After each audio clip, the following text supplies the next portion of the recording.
Hello mga loves, maadtong adlaw sa tanan. So for today's video, mag-trim ako sa mag-dilig sa mga halaman ko sa backyard. Medyo napababayaan ko na kasi sila mga loves. Ayan, medyo busy ang lola nyo. Actually, kararating lang ako niya ng bahay. Kagagaling ko lang maghatid kay Ate Zoe sa school. So ito sila naman. Medyo napabayaan ko na kasi sila mga loves. Ilang araw na din or months ata na hindi ko na sila nagagalaw. Ayan, ngayon naman sila naman yung sila naman ang pagtutuunan ko ng pansin.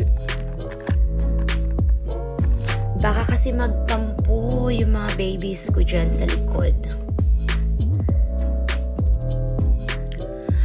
Trim ko siya mga loves para maaliwalas na naman yung sa likod. Pero yung dyan lang na part yung pinutulan ko yung halaman ko dyan.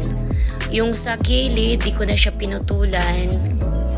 Kasi parang nagsisilbi na rin siyang fence or sa baka ng coral ba. So kanilang yung medyo sagabal siya sa sa paningin dyan na part. Kaya pinagpuputol ko na muna yung dyan. Tsaka para gumanda na rin. Maaliwalas siya sa mata pag titingin ka sa likod ng ng yard.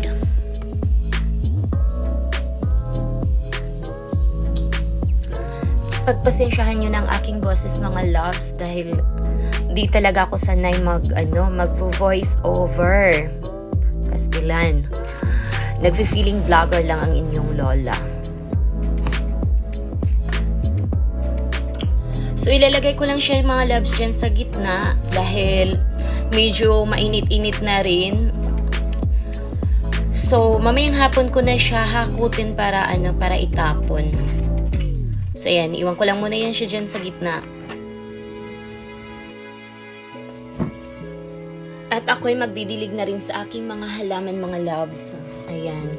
So, didiligan ko yung pati yung grass dahil medyo dry na rin siya. Medyo mainit-init na kasi bihira na lang naulan dito. Kaya medyo dry na yung yung lupa.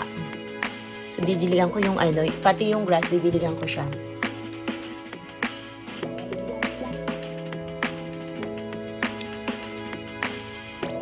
So maora to mga loves. Salamat sa panunood.